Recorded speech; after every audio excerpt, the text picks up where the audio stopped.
Don't even know where to begin. The last 14 days have been the hardest days of my life. नमस्कार, मैं करमपाल। अपनी जादुई संगीती धुनों से हर किसी का दिल जीतने वाला इंडिया का एक म्यूजिशियन अमेरिका की जेल में पहुंच गया और इस म्यूजिशियन ने अमेरिका को अपना सब कुछ मान लिया था। लेकिन एक दिन जब वो लॉस एंजलिस एयरपोर्ट पर उतरा तो उसको एक क्रिमिनल की तरह गिरफ्तार कर लिया, उसका फोन भी छीन लिया और अमेरिका के जो सबसे बदनाम डिटेंशन सेंटर ना उनमें से एक अटलांटा में वहां उसको डाल दिया। भारत का यह मशहूर सिंगर है jazz guitarist Pritish Walia. America की एजेंसी ने आइस ने उसको पूरे 14 दिन तक हिरासत में रखा और इस 14 दिन की कस्टडी ने प्रीतिश को अंदर तक हिला दिया। बाहर आने के बाद उन्होंने जो अंदर का खुलासा किया ना, पूरी दुनिया में रहने वाला जो इंडियन है जो उसके फैंस हैं सब हिलकर रह गए। मतलब आज की वीडियो में हम इसी बात की पड़ताल करेंगे, आखिर जो प्रीतिश के साथ वहां 14 दिन तक बंद कोठरी में उस अटलांटा के डिटेंशन सेंटर में क्या कुछ हुआ था और क्यों ट्रंप सरकार के इस पूरे कार्यकाल में इंडियंस को क्यों निशाना बनाया जा रहा है और वाकई क्या अमेरिका में टैलेंट की कोई कदर नहीं बची है क्या। मतलब वो इतना टैलेंटेड बंदा था और उसको वीजा भी टैलेंट के नाम पर मिला हुआ है। There were moments where I felt scared, hopeless, and completely broken. Being separated from the people I love, not knowing what was going to happen, watching my family go through so much pain because of what I was going through. It's something I wouldn't wish on anyone. सबसे पहले जो प्रीतिश वाले उसके बारे में बात करते हैं। इसका जन्म हुआ दिल्ली में और उम्र रही होगी इसकी 13 साल की। उसी समय से इसने शास्त्रीय संगीत सीखना शुरू कर दिया था, भारतीय शास्त्रीय संगीत। और 16 साल की उम्र में इसने पहली बार गिटार थाम लिया था हाथों में। संगीत के प्रति जुनून था ही, 13 साल की उम्र में काम शुरू कर दिया था। और उसके बाद जब इन्होंने यहाँ से पढ़ाई करी, स्कूलिंग अपनी पूरी करी, उसके बाद हायर एजुकेशन के लिए ये चले गए अमेरिका। लॉस एंजलिस के जो म्यूजिशियन इंस्टीट्यूट है वहाँ से इन्होंने पढ़ाई की और उसके बाद जो सबसे मशहूर है बर्कले कॉलेज ऑफ म्यूजिक, वहाँ से इन्होंने बैचलर की डिग्री ली और न्यू इंग्लैंड कंजर्वेटरी वहां से भी इन्होंने मास्टर डिग्री पूरी की। और प्रीति सिर्फ एक गिटारिस्ट नहीं है, वो एक कंपोजर भी है, एक एजुकेटर भी है और बोस्टन म्यूजिक अवार्ड में मतलब jazz artist of the year इसके लिए नॉमिनेट किया जा चुका भैया उसको। बहुत टैलेंटेड बंदा है। अभी 31 जुलाई को हेनरी ग्रांटफे जैज ऑर्केस्ट्रा वहां उनके साथ उनका एक बड़ा प्रोजेक्ट है जर्नी टू नोवेयर, वो रिलीज हुआ था। जर्नी टू नोवेयर, लेकिन किसको पता था इस एल्बम का नाम जर्नी टू नोवेयर यानी गुमनामी का सफर उसकी असल जिंदगी में एक डरावना सच बनने वाला है। तारीख थी 2 अगस्त। प्रीतिश वालिया अपनी दोस्त लीजा के साथ एक यात्रा से वापस लॉस एंजलिस लौट रहे थे। सब कुछ नॉर्मल था। प्रीतिश के पास अमेरिका में रहने के लिए जो लीगल ओवन भी वीजा वो भी था, जो मतलब कला और संगीत के क्षेत्र में जो असाधारण प्रतिभा वाले लोग होते हैं, मल्टी टैलेंटेड लोग होते हैं, उनको ये दिया जाता है। लेकिन जैसे ही वो एयरपोर्ट पर उतरा तो आइस के जो अधिकारी है, इमिग्रेशन अधिकारी है, उन्होंने उसको रोक लिया और बिना किसी चेतावनी के प्रीतिश को सीधे हिरासत में ले लिया। उसकी दोस्त लीजा ने बाद में मतलब प्रीतिश का जो इंस्टाग्राम अकाउंट है उसको संभाला और उसको ये लिखा, दुनिया को बता दिया कि इमिग्रेशन अधिकारी ने प्रीतिश को यहाँ मतलब लॉस एंजलिस एयरपोर्ट पर उसको गिरफ्तार कर लिया है। उसका फोन, उसके डॉक्यूमेंट, उसका सारा निजी सामान सारा आइस ने जब्त कर लिया और किसी से बात करने की परमिशन भी नहीं दे रहे वो। मतलब अचानक एक उभरता हुआ म्यूजिशियन, एक सितारा, अंतरराष्ट्रीय सितारा अमेरिका सिस्टम की फाइलों के बीच में गायब हो गया और सीधा उसको भेज दिया। मैंने बताया कि कैलिफोर्निया के एटलांटा में आइस का जो प्रोसेसिंग सेंटर है वहां भेज दिया।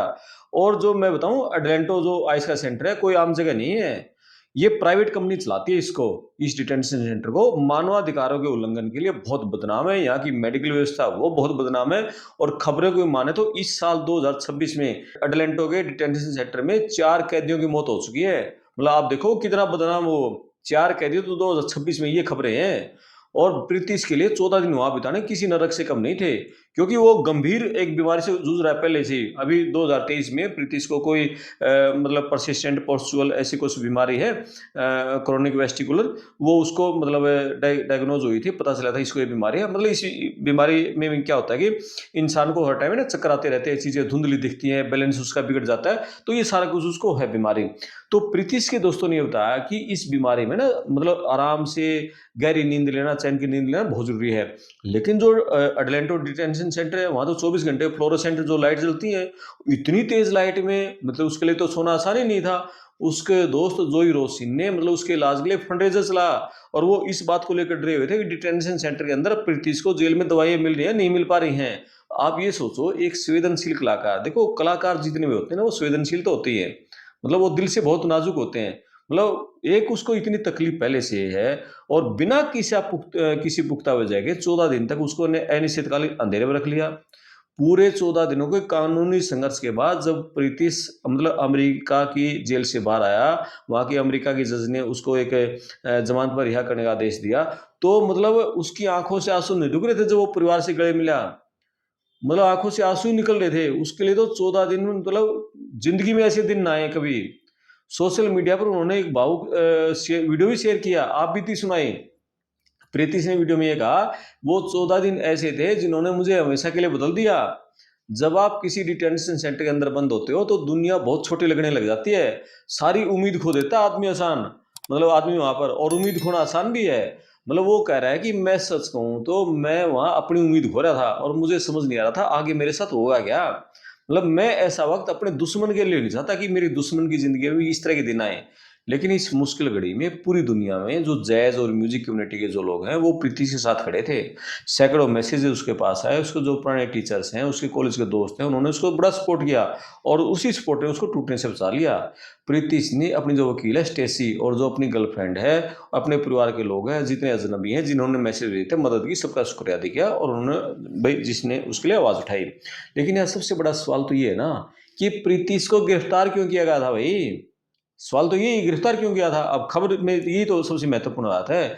प्रीतिश के पूर्व शिक्षक हैं ब्रैड राबुचिन, उन्होंने कहा कि मतलब आइस इस तरह से मतलब एयरपोर्ट को गिरफ्तार करे किसी आदमी को, मतलब जिससे अमेरिका कोई खतरा नहीं है, ये तो पूरी तरह से बकवास है।